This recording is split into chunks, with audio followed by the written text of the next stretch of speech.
Goeiemôre leerders, hiermee volg deel 2 van julle lewensoriëntering studiemetodes video.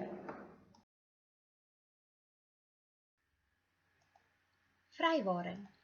Die werk wat tydens hierdie video-aanbieding gedoen moet word, dek die werk vir kwartaal 1 vir lewensoriëntering in graad 7.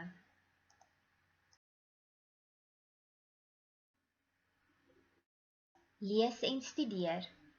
Hoe meer jy lees, hoe beter sal jy met lees vaar en hoe meer sal jy dit geniet. Hoe beter jou begrip van wat jy lees, hoe vinniger sal jy lees. Daar is 'n sterk verband tussen lees en studeer. Hoe beter jy verstaan wat jy lees, hoe groter is die moontlikheid dat jy dit sal onthou.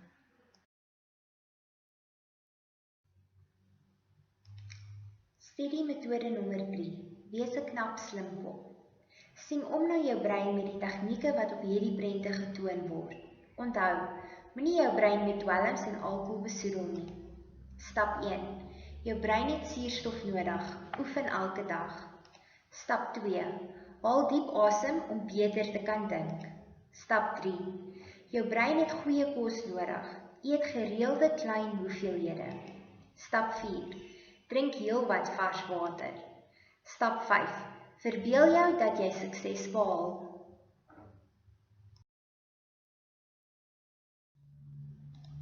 Studiemetode nommer 4. Stel wenkaarte op.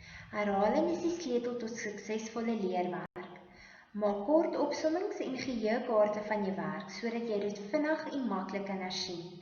As jy klein kaartjies vir jou opsommings gebruik, kan jy dit in jou sak dra en dit hersien wanneer jy tydjie kry.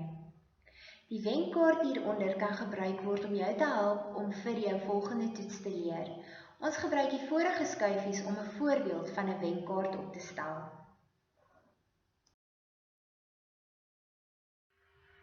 Hierdie is dan die einde van vandag se les. Maar voor jy gaan, loer net weer na verskeie stappe wat jy as leerder kan volg om hierdie aanlyn klas 'n sukses te maak.